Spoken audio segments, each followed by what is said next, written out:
This is Muscle Central and I'm Michael Diamond. If you like this video, give it a thumbs up. Share, subscribe, turn on your notifications, and leave a comment. Okay, the 2024 Empro Classic in Alicante, Spain is in the books. A returning William Bonac, who hasn't been on the stage for about a year and a half, took first place. He's going back to the Olympia. Behrooz Tabani, second place. Krlzo, better known as Michael Krlzo, third place. And also returning after being away from the stage for a number of years, Sas Herati. Let's go right away to third or fourth, Krlzo and Sas. A lot of people, and I would have to agree, felt that Sas should have been third and Krlzo fourth. Sas looked good, very complete, brought in terrific conditioning, and think he did enough, brought in a better package than Michael Krlzo. Krlzo, in his previous two or three shows, he brought in a lot better conditioning than we saw here.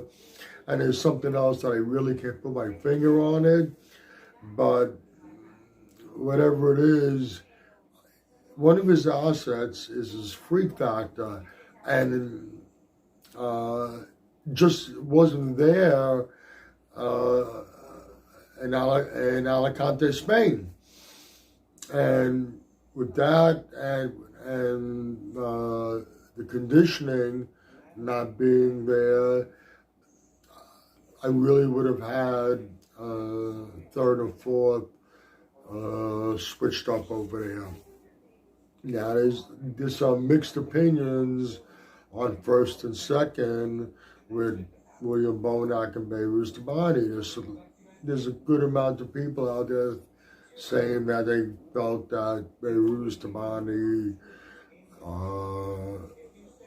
should have taken first over Bonac.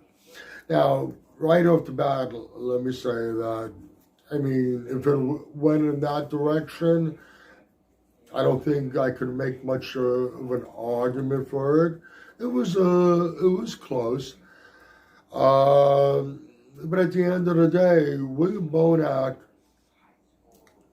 yes, he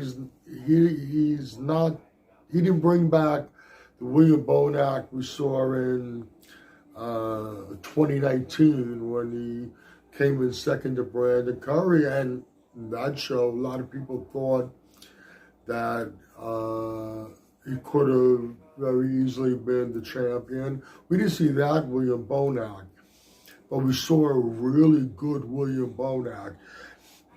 His conditioning was there. He still has those round muscle bellies. His muscles still look pretty damn fresh for his age. I think he's 41, maybe 42.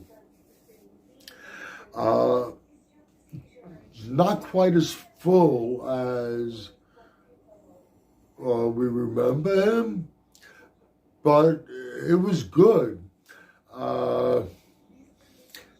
You know, if you want to break it down pose for pose and in mandatories, you know, from the back, William Bonac takes the back easy. You know, I'm not saying he would beat Phil Heath in back shots, because he didn't, but when they were on stage next to each other, he was one of the very few people that can battle and or at least hold his own against Phil Heath from the back.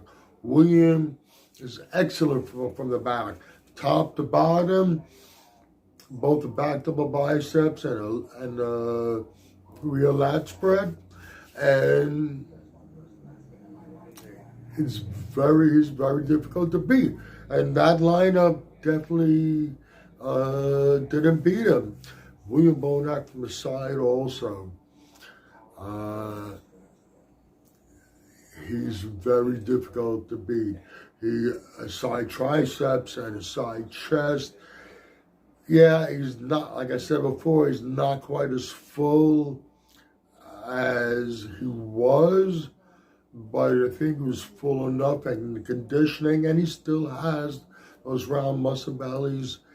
He's very difficult to beat from the side, and his front shots aren't his best, although he's always had a very good, most muscular.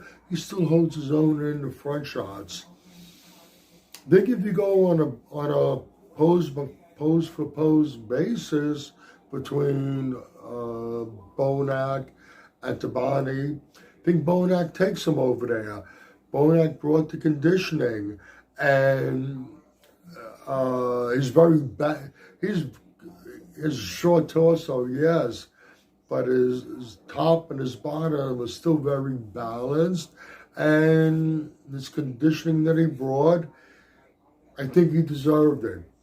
Although, like I said, I wouldn't argue if it went in the other direction. To bring this video to a conclusion, we have first place William Bonac going back to the Olympia, second place Behrooz Tabani, third place Krlzo, fourth place Sas Herati. To conclude this, I'm very interested to see what's going to happen with William Bonac and the Olympia this year. If William Bonac, after what we saw over here, if he can come in with fullness like he used to bring in, now, don't get me wrong, I'm not jumping and gunning saying William Bonac's going to be, can win this. I'm not saying he's going to be battling for first and second, but if William brings in a package to the Olympia with conditioning like he brought in here or better, and he can bring back the fullness that he once had, he's going to be a problem for these guys in the top 5, top 6 placings. Keep in mind, William Bonac was bumped out of the top 6 for 2 years in a row while he was competing before his break away from the stage. Some of these guys that have moved up, and we have some very good bodybuilders out there in the top placings. He's going to be a problem, and he can very well be, I can at best see William Bonac coming back around 4th, but I can easily see him in the top 6 for sure. If he brings in a package with this conditioning, just a little bit fuller. I'm looking forward to seeing William Bonac back on the Olympia stage. I've always been a fan of his, and I think he will hold his own at the very least. He's not going to embarrass himself, and he might even surprise a few people. You can agree or disagree with anything I've said. Either way, let me know in the comments section. This is Michael Diamond. I'd like to thank you for watching Muscle Central.